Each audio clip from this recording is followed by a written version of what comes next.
안녕하세요. 이목사입니다. 구속사와 함께 성경 속으로 오늘 구속사 시리즈 여호와 삼마 에스겔 성전에 대해서 함께 은혜를 나누고자 합니다.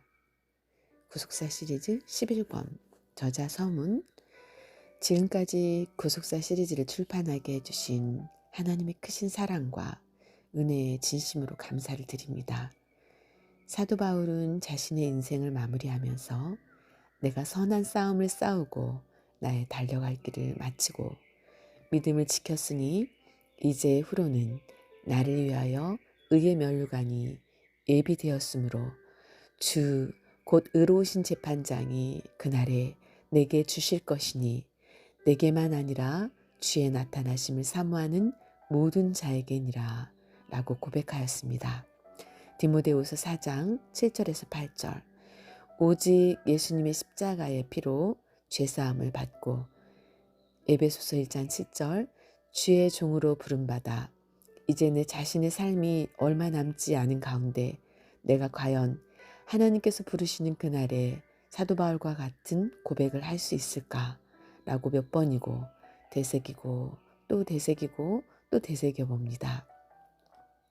저는 목회 초기에 지리산에서 3년 6개월 7일 동안 기도하는 가운데 성경을 열심히 정독하며 연구하였습니다. 성경책 여러 권이 해져서 넘기는 면이 둘둘 말리고 달아 없어질 정도로 읽었습니다. 덩그런 동굴에 무슨 참고서적이 있었겠습니까? 오직 성경을 읽고 난 나나주의 관련 구절을 찾아보면서 성령님께서 강한 조명으로 깨우쳐 주시기만을 기도할 뿐이었습니다. 지리산에서 기도하면서 가장 마지막에 깨닫게 된 크고 놀라운 은혜는 에스겔 성전에 대한 것이었습니다. 에스겔 성전에 대하여 기록된 에스겔 40장부터 48장까지의 말씀을 처음 읽을 때는 성경을 아무리 읽어도 무슨 뜻인지 도대체 알 수 없었습니다. 그러나 성경을 수백 번 읽고 성령님의 도우심을 간구하며 간절히 기도하고 매달린 끝에 서서히 에스겔 성전에 대한 말씀이 조금씩 선명해지기 시작하였습니다. 저는 지리산에서의 기도 수련이 끝난 후에 수많은 주의 종들과 후학들이 부족한 종처럼 세월을 허송하지 않도록 성령님께서 에스겔 성전을 바로 깨닫는 지름길로 안내해 주시기를 간절히 열망하게 되었습니다. 그래서 에스겔 성전에 관한 책과 에스겔 성전의 재현도를 세상에 내어놓기 위해 준비하였습니다. 그러나 그것은 산모가 아이를 잉태하여 마침내 해산하기까지 짊어져야 하는 수고와 고통, 아니 그 이상의 고된 씨름이었습니다. 그러나 하나님께서 쏟아 부어주시는 주체할 수 없는 은혜와 인도하심에 사로잡혀 말씀을 묵상하고 그림을 그리다 보면 어느새 먼 돈이 터오는 날이 한두 번이 아니었습니다.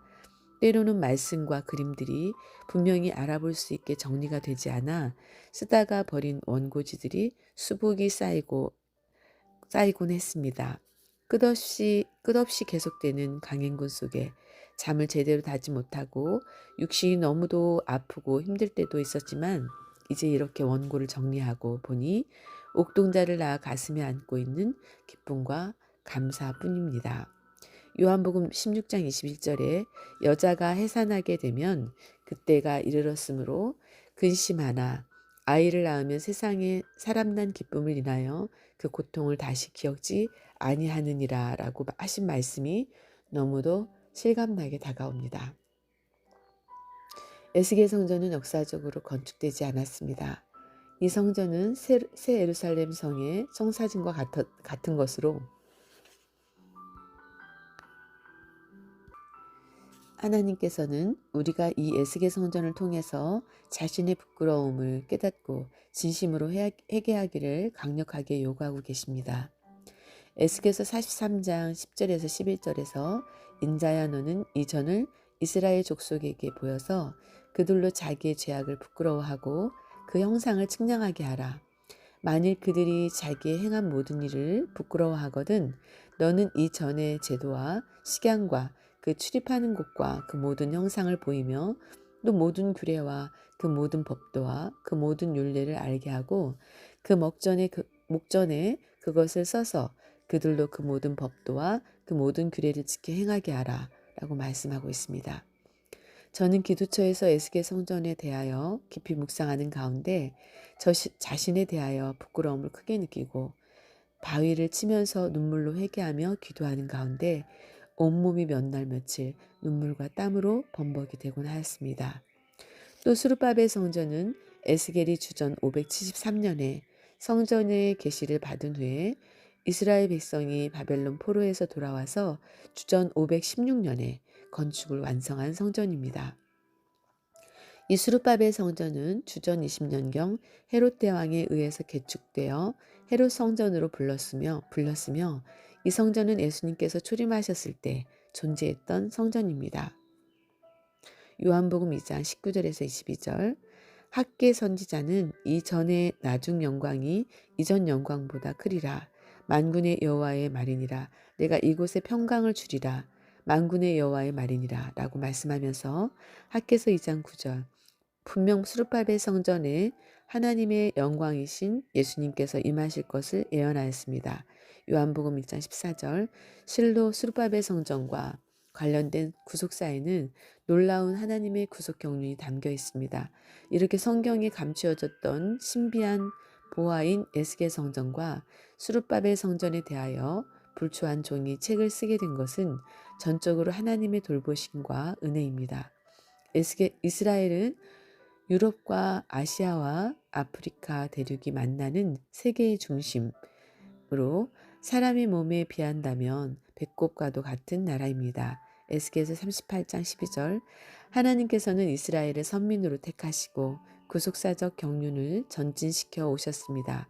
신명기 7장 6절에서 7절 이제 구속사를 관통하는 하나님의 구속 경륜을 조금이나마 깨닫고 보니 에스겔 성전과 수르바벨 성전을 통해 역사하신 하나님의 거룩한 뜻을 믿음으로 받드는 백성이 곧 세계의 중심인 것을 확신하게 됩니다. 바라옵기는 이번 구속사 시리즈 제11권을 통하여 예수 그리스도를 믿음의 구주로 고백하는 모든 성도들마다 세계의 중심으로 하나님께 크게 쓰임받는 역사가 있기를 간절히 소망합니다. 무엇보다도 이 책의 원고 정리를 위하여 수고하신 수많은 분들에게 눈물겹게 감사할 뿐입니다. 자주 바뀌는 맞춤법에 익숙하지 못한 저의 글을 일일이 교정하고 현대적인 감각으로 발간된 그 어떤 책에도 뒤떨어지지 않도록 정성을 다해 다듬어 주느라고 뒤에서 수고하신 동역자들에게 진심으로 다시 한번 감사의 말씀을 드립니다. 참으로 이 충성스러운 주의 일꾼들의 수고를 하나님께서 기억해 주실 줄로 믿습니다. 고린도전서 4장 1절에서 2절 확신하건대 주의 초림이 성경대로 이루어졌듯이 주님의 재림도 오직 성경대로 이루어질 것입니다. 전 세계에 세워진 주님의 몸된 교회들마다 오직 성경만을 사랑하고 오직 성경대로 예수님을 믿고 살아가는 가운데 위로부터 쏟아 부어주시는 예수 그리스도의 나타나실 때에 너희에게 가져올 은혜를 받아 베드로전서 1장 13절 장차 성경대로 오시는 예수 그리스도의 영광스러운 재림을 다 맞이하시기를 간절히 기도를 드립니다. 2012년 12월 25일 천국 가는 나그네 길에서 예수 그리스도 안에 있는 작은 지체 박윤식 본서는 이미 2012년 12월에 저자가 원고를 마무리해놓고 미처 출간하지 못했던 것으로 2014년 12월 17일 저자가 천국에 입성한 후에 남겨진 엄청난 분량의 유작들 중에 하나입니다.